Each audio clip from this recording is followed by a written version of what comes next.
Lecture number 5 में आप सभी लोगों का स्वागत है।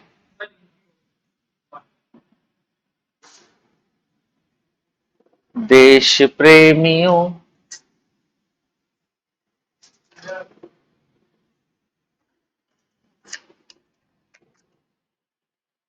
कैच कर लेगा, डाइविंग कैच दूंगा, है ना? क्या बात है, बढ़िया। डाइव नहीं किया लेकिन इसमें। अरे प्रियांशी कहां चले गई थी बीच में?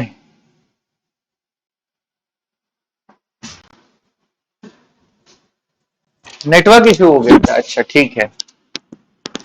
तो आज की क्लास जो है नारी शक्ति को समर्पित है।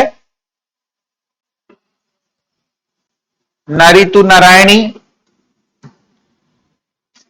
एक वो था नमस्तस्ते नमस्तस्ते नमो नमः, है ना? तो लेक्चर नंबर 5 में आप सभी लोगों का स्वागत है। जैसा कि मुझे बताया गया है कि लास्ट क्लास में हम लोगों ने पढ़ लिया था about the temperature dependence of resistance, temperature dependence of resistivity, कैसे टेम्परेचर पर डिपेंडेंट था, डायरेक्टली इनवर्सली रिलेटेड, और सेमीकंडक्टर कंडक्टर मटेरियल्स के ऊपर भी हम लोगों ने बातचीत कर ली थी, राइट? अब हम कंटिन्यू करते हैं हमारे टॉपिक को और बात करते हैं हम लोग, put up the heading colour code of carbon resistances. Colour code of carbon resistances usually होता क्या है, जब हम बात करते हैं मार्केट की बात करते हैं, से मेरा मतलब है जब अपन बाजार में खरीदने के लिए रेजिस्टेंस जाते हैं तो हम लोगों ने पढ़ा हुआ है कि रेजिस्टेंस हमको हमारी मनमाफिक वैल्यूज नहीं मिलती। हम बाजार में जाते हैं, हम बोलते हैं भाई साहब 10 ओम का रजिस्टर दे दो, 15 ओम का रजिस्टर दे दो, तो हो सकता है उसके पास 10 ओम का 15 ओम का रजिस्टर खत्म हो गया हो या है ही नहीं उसके पास। वो बोलता है कि मेरे पास 1 ओम के खूब सारे रजिस्टर है, 5 ओम के खूब सारे रजिस्टर्स हैं। तो आप बोलते हो कि चलो सीरीज में लगा दूंगा, मैं पैरेलल में लगा दूंगा। मतलब अकॉर्डिंगली आप सीरीज या पैरेलल कनेक्शन को यूज करके उस रिक्वायर्ड वैल्यू ऑफ रेजिस्टेंस को अडॉप्ट कर लेते हो, रिक्वायर्ड वैल्यू ऑफ रेजिस्टेंस को कैलकुलेट कर लेते हो। Now in this particular context, colour code of carbon resistance की जब मैं बात करता हूं तो हम मैं जब बल्क मैन्युफैक्चरिंग करते हैं, बल्क मैन्युफैक्चरिंग मतलब बहुत ज्यादा बल्क में क्वांटिटी पे बनता है, तो इंडस्ट्रीज के अंदर और कंपनीज के अंदर रेजिस्टेंस की कलर कोडिंग कर दी जाती है। जैसे आप और हम मार्केट में जाएंगे खरीदने के लिए कोई सामान, तो हम बोलेंगे भाई साहब 5 ओम का रजिस्टर दे दो, तो वो आपको 5 ओम का जब रजिस्टर देगा तो उस पर छपा हुआ होगा 5 ओम, तो आपको पता चल जाएगा 5 ओम का रजिस्टर है। लेकिन जो इंडस्ट्रियल ग्रेड के रजिस्टर्स होते हैं, जैसे जो आपके मोबाइल में, लैपटॉप में या आईसी के अंदर, इंटीग्रेटेड चिप्स के अंदर, जो पतली पतली चिप्स के अंदर जो रेजिस्टेंस लगे रहते हैं, उनके साथ ऐसा नहीं होता। उनके साथ उन रेजिस्टेंसेस में कलर कोडिंग दी जाती है, जिसको अपन बोलते हैं यहां पर कलर कोड। यहां लिखा है मैंने कार्बन रेजिस्टेंस, क्योंकि जितने भी मैन्युफैक्चरिंग इंडस्ट्री में इस्तेमाल होने वाले रेजिस्टर्स हैं, they are all made up of carbon. Maximum are made up of carbon, क्योंकि कार्बन के साथ अच्छी बात क्या है, टेट्रावैलेंट है, आसानी से कंडक्टिविटी दिखाता है, कंडक्टेंस बहुत अच्छा है उसका, और साथ ही साथ एक पार्ट उसका वो भी है जो इंसुलेशन भी देता है। तो यहां पर colour code of carbon resistance में हम जब भी किसी रजिस्टर को मार्केट से खरीद के लाते हैं तो वो कुछ ऐसा नजर आता है। सपोज ये एक रजिस्टर है आपके सामने, और इस रजिस्टर के ऊपर जब आप खरीद के लाते हो तो 4 रंग की पट्टियां बनी रहती हैं। सपोज ये 4 रंग की पट्टियां होती हैं। These are specifically named as A, B, C and D. किसी भी रेजिस्टेंस के ऊपर रेजिस्टेंस की वैल्यू नहीं लिखी होती है, केवल 4 पट्टियां बनी होती हैं, 4 स्ट्रैप्स बने होते हैं। इन चारों स्ट्रैप्स को हम नाम देते हैं ए, बी, सी और डी। अब सवाल यह पैदा होता है कि मेरे जैसे इंसान को या तुम्हारे जैसे इंसान को, जिसको नहीं पता कि ये रेजिस्टेंस कितना है, निकालेगा कैसे? How to find out the resistance? So in this particular context, the resistance of this resistor will be given by AB plus minus, sorry, AB into C plus minus D. AB into C plus minus D में एक एक terms के बारे में बता दूं, ये D का मतलब होता है टॉलरेंस। डी किसको रिप्रेजेंट करता है? टॉलरेंस को। सी को हम बोलते हैं मल्टीप्लायर। और ए और बी, ये जो दोनों टर्म्स हैं यहां पर, दे आर द नंबर। ये ए इंटू बी नहीं है, it is A B. For example, अगर यहां 2 3 लिखा हुआ है तो it is not 2 into 3, it is 2 3 23, right? So they are just the numbers. अब सवाल ये पैदा होता है कि इस कलर कोडिंग को समझा कैसे जाता है। कलर कोडिंग को समझने के लिए हमारे पास एक टेबल होती है। आपको इस टेबल को रटना है, याद करना है, ठीक है? दिस इज ए और B, this is C and this is D, ठीक है? वो फालतू का बन गया जबरदस्ती के।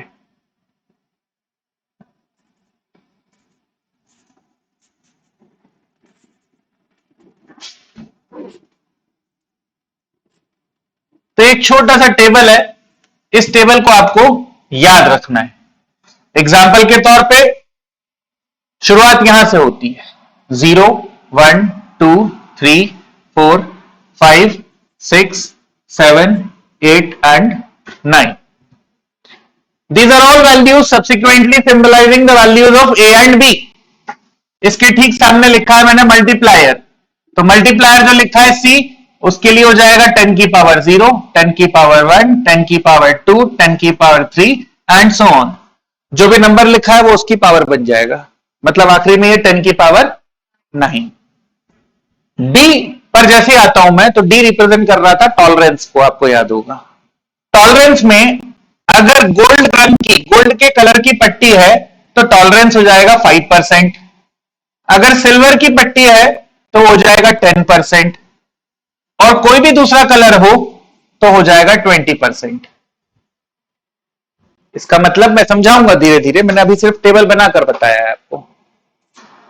टॉलरेंस की वैल्यूज लिखी है मैंने। अगर जो चौथी पट्टी है डी वाली, if it is of golden colour then you have a tolerance of 5%, if it is of silver colour then it will be 10%, and any other colour then, मतलब सिल्वर और गोल्ड को छोड़कर कोई भी दूसरा कलर होगा तो 20% का टॉलरेंस होगा। अब इस चीज को पूरा का पूरा पढ़ते समझते कैसे हैं, इसको भी समझिए।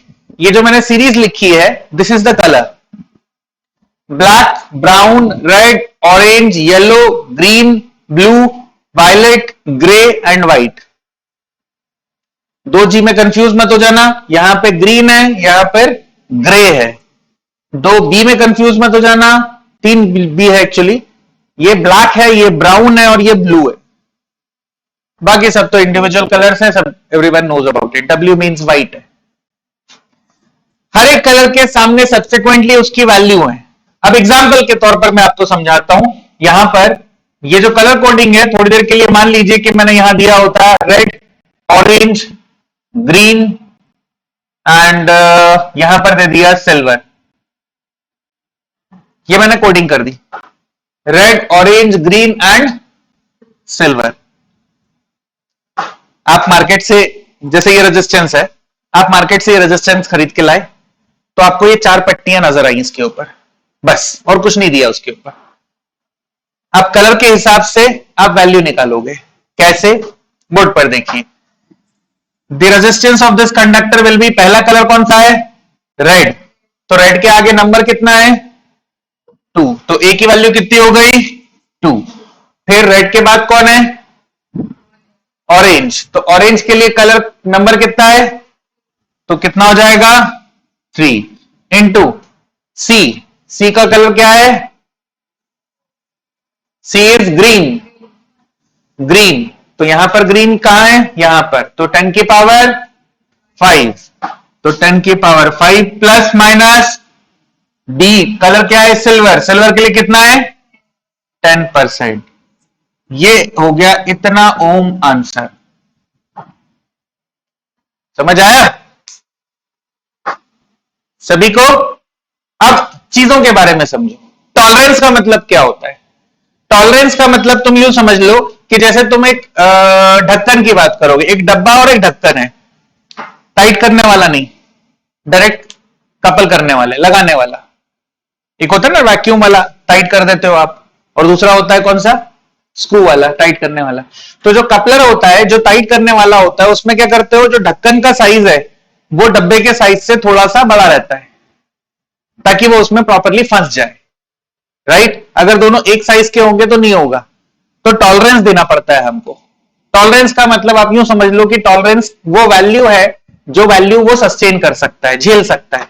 जैसे अपन लिखते हैं एक एक एक लिफ्ट के अंदर जब आप जाते हो तो लिफ्ट के अंदर लिखा रहता है मैक्सिमम 6 पीपल, और उसके नीचे लिखा रहता है वेट भी 1050 kg। इसका मतलब या तो 6 लोग हो जाएं या तो 1050 किलो,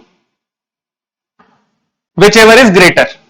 अगर 6 लोग हैं लेकिन 1050 किलो नहीं हुआ तो 6 से ज्यादा लोग आ सकते हैं, लेकिन 1050 किलो से ज्यादा वो लिफ्ट नहीं झेल सकती। क्या वो टूटी जाएगी? ऐसा भी नहीं है, वो टूटेगी नहीं, लेकिन उसकी टॉलरेटिंग वैल्यू उतनी है। तो वो टॉलरेंस का मतलब रेजिस्टेंस के केस में जो भी ये वैल्यू है, इसका 10% ज्यादा और उसके 10% कम वो झेल सकता है।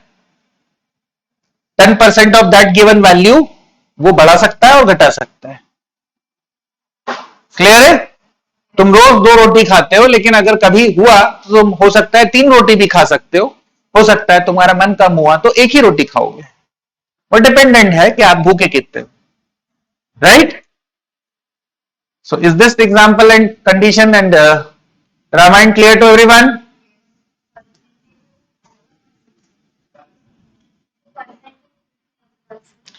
Ten percent of that value. Online clear है सबको?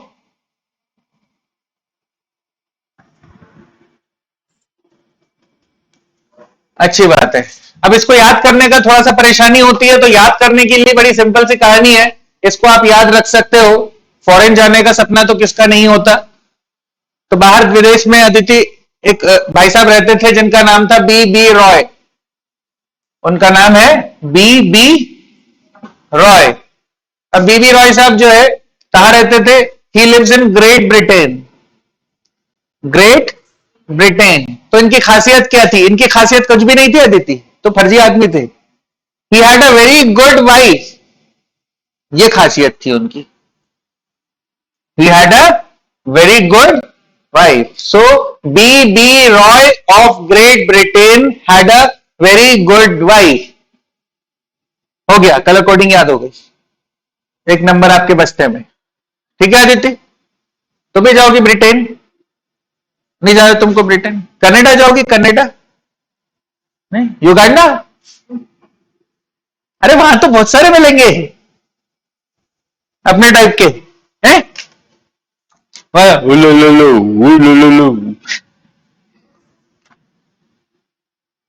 हर्षिता तुम गई हो कभी युगांडा वगैरह ऐसी घूमने उमने के लिए, जस्ट टू हैंग अराउंड? इतना अच्छा नसीब कहां। ओहो अदिति, तुम हमेशा अकेले चले जाती हो। बोल रही है हर्षिता को लेके जाऊंगी अगली बार। ठीक है Harshita, you pack your bags and be ready. तूफान कभी भी आ सकता है।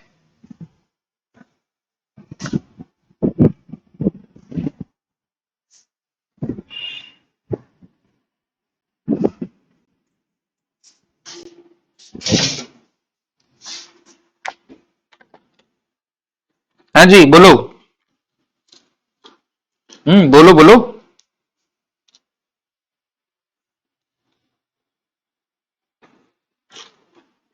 हाँ बेटा डिलीट हो गया, लेकिन नीट में है, मेंस में भी है। हाँ ना, तो नीट में मेंस मतलब आईआईटी का ही ना। हाँ, नहीं बोर्ड्स में नहीं है, बोर्ड्स में लिपो। ये देखो ऐसा होता है। हम्म, दिख रहा है कलर? ये देख, ऐसा होता है ये।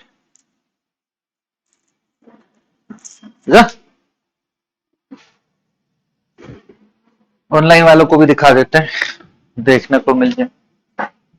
ऑनलाइन में तुम लोग को दिखेगा क्या बेटा? दिखेगा कछुना दिख रहा है इतना छोटा सा। ये दिख रहा है क्या तुम लोगों को?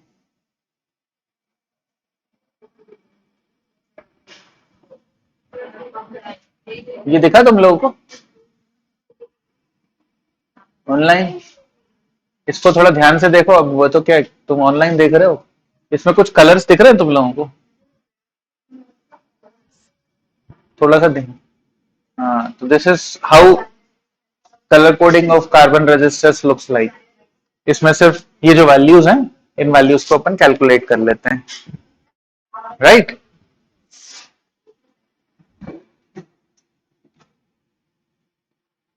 क्या हुआ?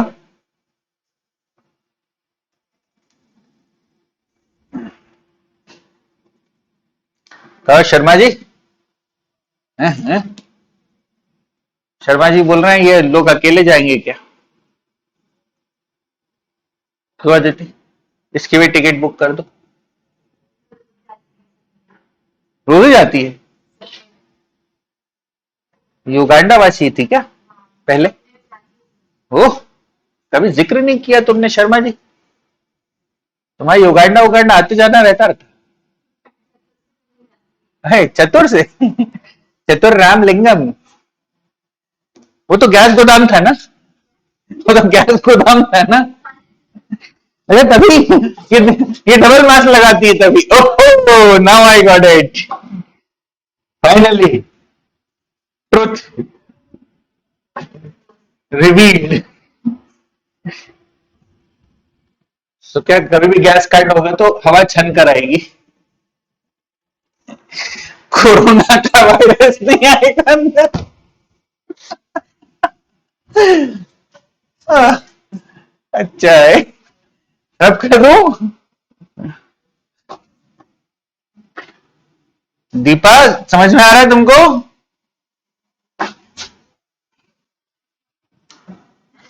ओके, अरे युगांडा वाला नहीं, ये टॉपिक पूछ रहा हूं।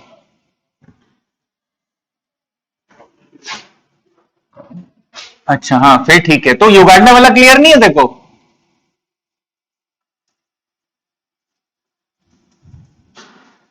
हाँ,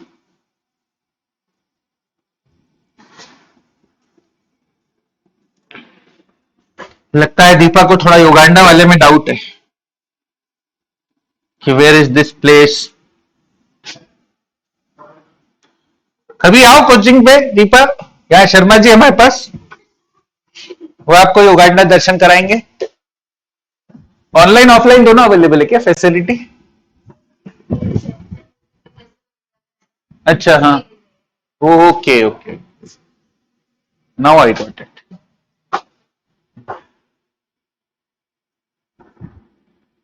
ये थी कहानी हमारी colour code of carbon resistors की। अब हम कुछ पुराने और पॉइंट्स पे, बिंदुओं पर नजर डालने, हेडिंग डाल दिएगा।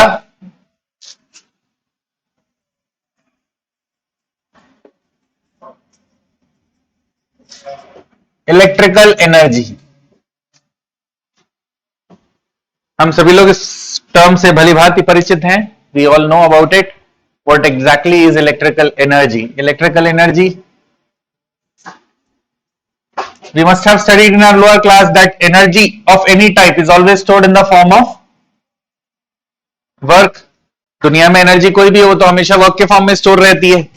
और वर्क क्या होता है? वर्क क्या होता है इन terms of potential? It is V into Q. याद है कि नहीं? सो इलेक्ट्रिकल एनर्जी भी क्या हो जाएगी? Electrical energy is V into Q. जो इलेक्ट्रिक पोटेंशियल की डेफिनेशन होती है वहीं से अपन लोग इलेक्ट्रिकल एनर्जी भी कैलकुलेट करते हैं। From that we can say energy is equal to V into Q, where in V into Q is equal to I T. तो we have an expression of energy as V into I into T, right? अब इसके अलावा V is equal to क्या होता है? I R. तो I R into I into T बन गया I square R T. Energy का एक और formula, I equal to V upon R होता है, तो उससे भी एक फॉर्मूला आ गया V square upon R into T. Direct लिख दिया मैंने। तो कुल मिला के इलेक्ट्रिकल एनर्जी को कैलकुलेट करने के लिए हमारे पास चार फॉर्मूले हैं, starting from the top most. ये चार फॉर्मूले कौन कौन से हैं? पहला इज E बराबर V इंटू क्यू, दूसरा is V into I into T, तीसरा is I square R T, और चौथा is V square upon R into T. ये चारों फॉर्मूले एक्सप्रेशन हम लोग इस्तेमाल करते हैं for the calculation of electrical energy. Energy calculation कर रहे हैं तो एनर्जी की एसआई यूनिट क्या होती है? जूल। एनर्जी की एसआई यूनिट वैसे तो स्टैंडर्ड होती है जूल, ठीक है, और छोटी यूनिट होती है अर्ग, लेकिन इलेक्ट्रिकल एनर्जी के टर्म्स में अर्ग यूनिट हम लोग प्रेफर नहीं करते, बहुत छोटी हो जाती है। तो जूल हमारे लिए काफी है, जूल को ही हम लोग फंडामेंटल मान के यूज करके इस्तेमाल करते हैं।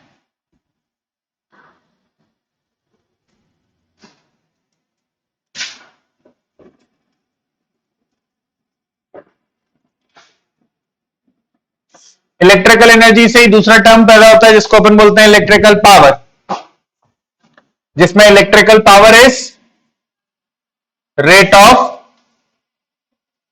Work done. The rate of work done by any body is called the electrical power, which is W upon T. Work done का रेट है, इसका मतलब W अपॉन टी। तो सारे फॉर्मूले जो अपन ने यहां पर लिखे इन सब में से टी गायब कर दूंगा तो आगे रिजल्ट। तो पहला फॉर्मूला क्या आ जाएगा? V इंटू आई, क्योंकि Q अपॉन टी होता है I। दूसरा हो गया I स्क्वायर R, और तीसरा हो गया V स्क्वायर अपॉन R। तो इस तरीके से पावर के हमारे पास तीन एक्सप्रेशन फॉर्मूले आ गए। यूनिट वाइज बात की जाए तो power is equal to work unit joule, time की जूल पर सेकेंड को क्या बोलते हैं? वॉट्स।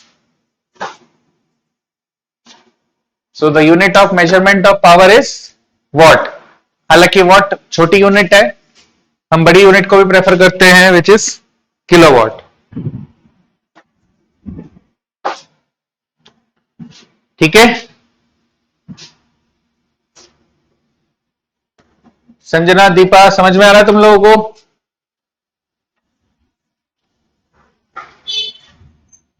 जिस एनर्जी की अपन ने बात करी, ये एनर्जी कैलकुलेशन में जूल मैंने जैसा कि शुरू में ही बोल दिया था बहुत छोटी यूनिट होती है, और चूंकि छोटी यूनिट होती है तो हमको कमर्शियली इससे बड़ी यूनिट पर जाना पड़ता है। तो कमर्शियल यूनिट ऑफ एनर्जी पे जाते हैं अपन लोग। Commercial unit of electrical energy, commercially देखा जाए तो इलेक्ट्रिकल एनर्जी को हमेशा कैलकुलेट किया जाता है किलोवाट आवर में। We need to find it out, we need to calculate in terms of kilowatt hour, where 1 kilowatt hour is equal to 1 kilowatt में 1000 वॉट्स होते हैं, और 1 घंटे में 3600 सेकेंड्स। तो ये हो गया 3.6 इंटू 10 की पावर 6 वॉट इंटू सेकेंड को क्या बोलेंगे? Joule. 1 kilowatt hour is equal to 3.6 into 10 की पावर 6 जूली। ठीक है आदित्य, ये जूली याद रहेगी। बचपन में वो खेलते थे आदित्य जॉली, अच्छा याद आया, बना ली। अब लोग खेलते हैं। गौतम सर खिलाता नहीं, मक्कार है बहुत, इतनी सारी टॉफियां चढ़ी हुई हैं। एक दिन बोला मतलब गटागटी ला दे भाई।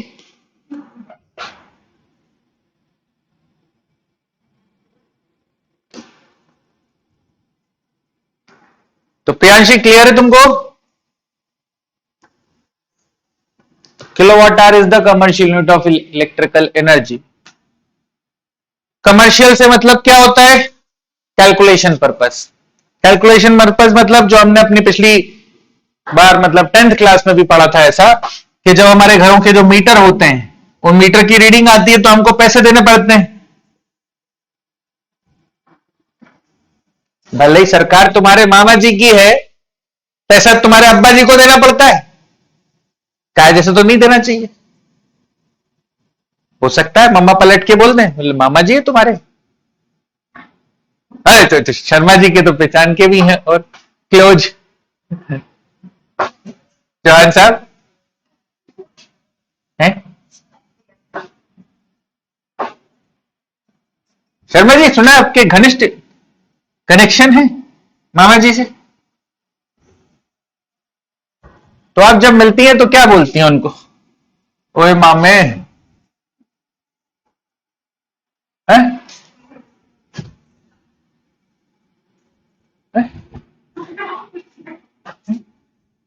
सच बताओ, मतलब हम भी देख लें, अपने को कुछ काम वाम पड़े कभी तो बोल देंगे यार, अंशिका थोड़ा देख लेना यार, अपने मामा को फोन लगा देना, हेलो हेलो मामू कहाँ हो? मामा जी मिले, कुछ नहीं बेटा, चाय पी रहा था बिना शक्कर के।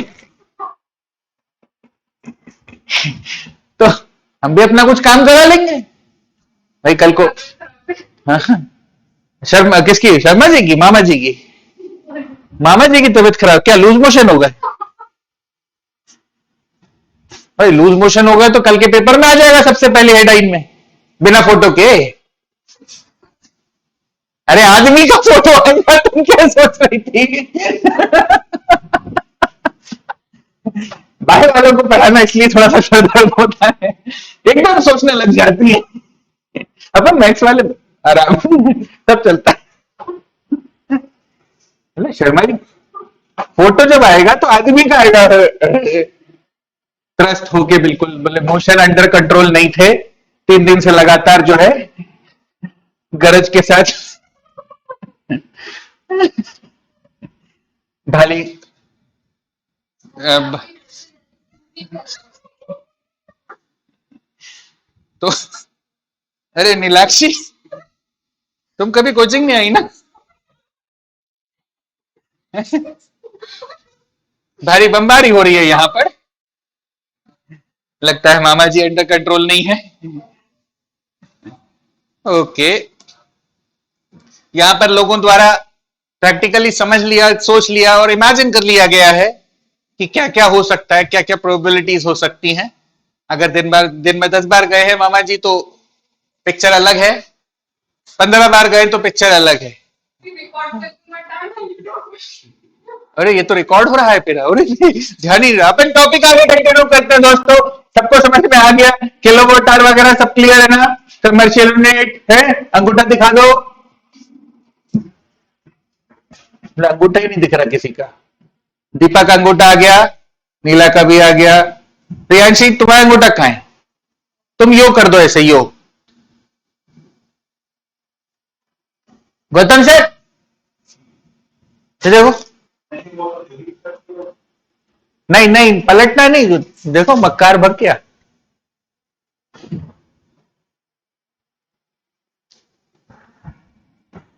अगले टॉपिक को स्टार्ट करते हैं फिर, इससे पहले कि क्लास री एंड हो जाए, मैं चाहूंगा पहले आप लोग रीज्वाइन कर लीजिए। दर्शक दीर्घा से अनुरोध है रीज्वाइन कर लें, तब तक यहां की। तो आगे बढ़ने से पहले एक छोटा सा क्वेश्चन करना चाहेंगे अपन लोग जल्दी से, जो आप लोग 10th में किया करते थे उसी के मिलता जुलता, या वही का वही। मैं शॉर्ट में दे देता हूं जल्दी से। 3 tubelights each of 75 watts, 3 tubelights each of 75 watt, and a fan of 200 watts are used daily for 3 hours. Are used daily for 3 hours for a period of 15 days. For a period of 15 days.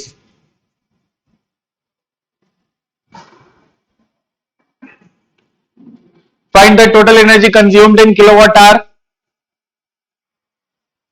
Find the total energy consumed in kilowatt hour, and also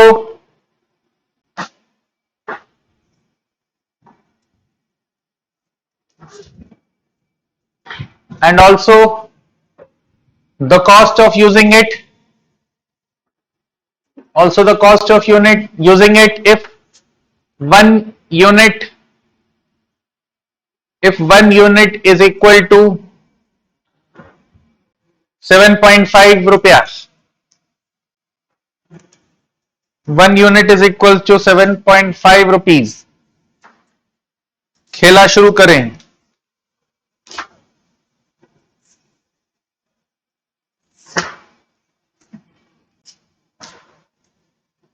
question repeat कर दें. प्रियांशी कहां तक लिखा था?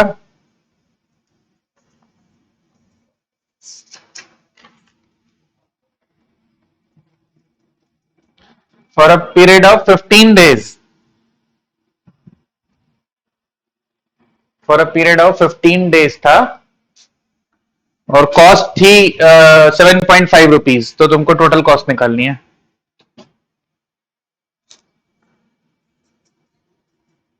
7.5 rupees per unit.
ये चीजें मेरे ख्याल से जेनेटिक होती है बायो वालों के लिए.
आंसर है भाई कितना?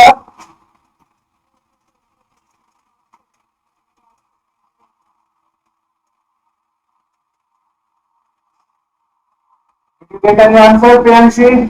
Deepa?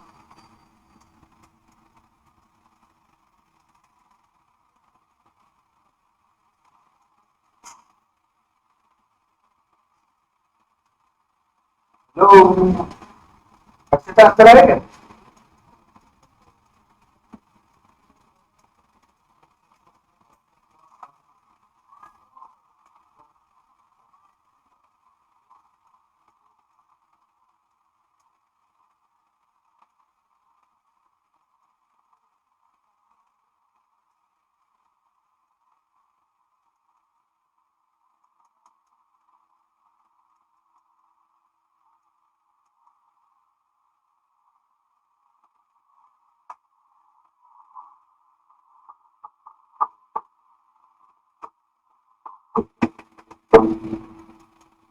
Lakshmi, did you get the results?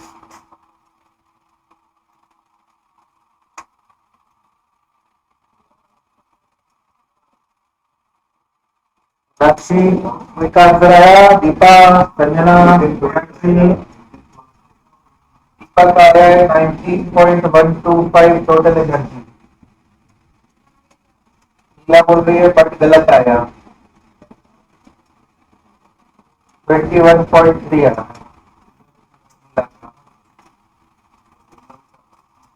अपने पास दो डिवाइसेस हैं, एक ट्यूबलाइट, नंबर कितना है ट्यूबलाइट का? 3।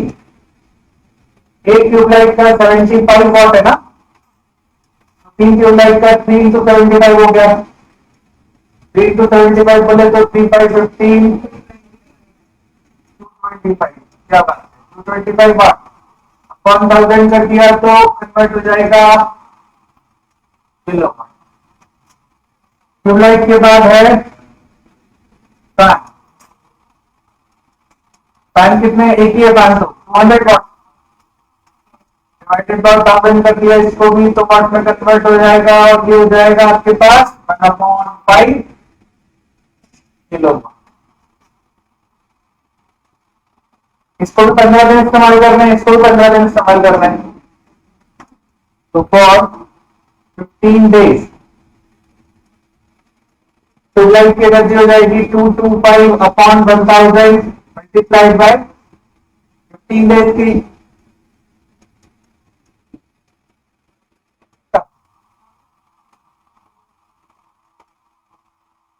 ट्यूबलाइट के लिए ऐसा करते हैं, energy consume by tubelight will be equal to कितनी? Energy is in kilowatt hour. 225 upon 1000 multiplied by कितने घंटे के लिए? 3 घंटे के लिए। कितने दिन के लिए? 15 दिन के लिए, राइट। फैन के लिए 1/5 इंटू 3 इंटू 15,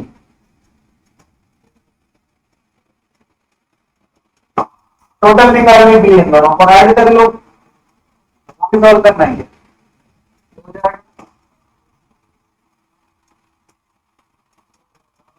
कोई गलती है तो वो कैलकुलेशन में होगी आपके, अगर है तो।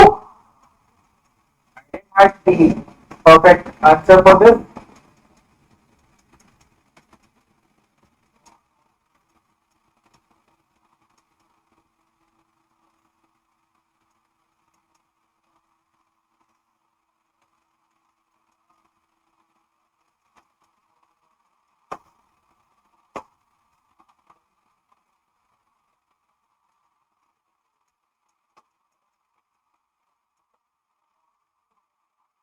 क्या आगे भी सॉल्व करें क्या?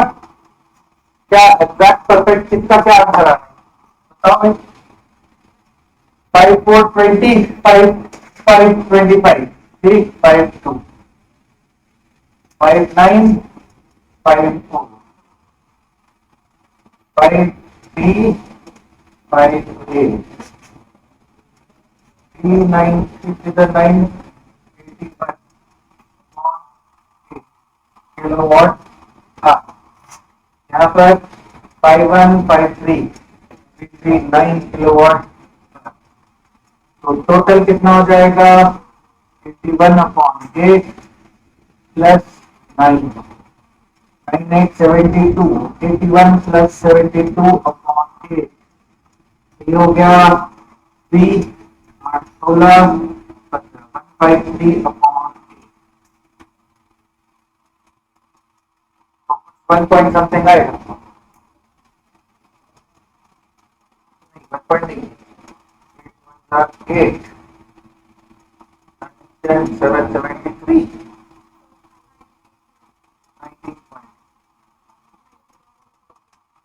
19.1 के आसपास कुछ आ रहा है किलोवाट।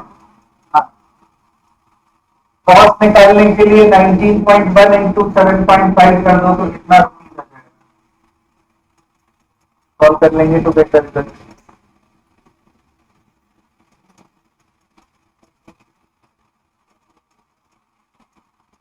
ठीक है, आप लोगों का आज का असाइनमेंट लिखिए, होमवर्क लिखिए, लिखने की अलग जरूरत नहीं है, आपको पता है ऑलरेडी। अगला टॉपिक हमारा जो चालू होना है that is related and relevant to series and parallel connection. Series parallel connection resistors का सभी लोगों ने पढ़ा हुआ है 10th स्टैंडर्ड में, उनके डेरिवेशन भी किए हुए हैं, तो I expect all of you to do it by yourself. तो जो अभी का होमवर्क है वो अभी करना है आप लोगों को। भले मैं अभी क्लास डिस्कनेक्ट कर दूंगा, यहाँ पे बैठी हुई जनता अपने आप करेगी डेरिवेशन सीरीज पैरेलल के, और जो ऑफलाइन ऑनलाइन वाले हैं वो लोग ऑनलाइन घर पे बैठ के करेंगे, क्योंकि नेक्स्ट क्लास में हम सीरीज पैरेलल करेंगे सेल्स का। हम लोग अगले टॉपिक की तरफ जाएंगे, अब न्यूमेरिकल ओरिएंटेड टॉपिक्स आ रहे हैं, तो इसलिए you need to be opening of your minds, okay, और अकॉर्डिंगली विद क्यूमुलेटिव कैलकुलेशन करेंगे।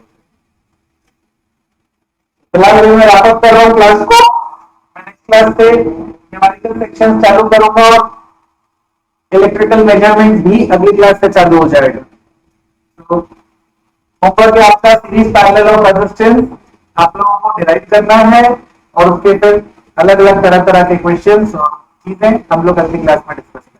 ठीक है, ऑनलाइन शेयर है सबको।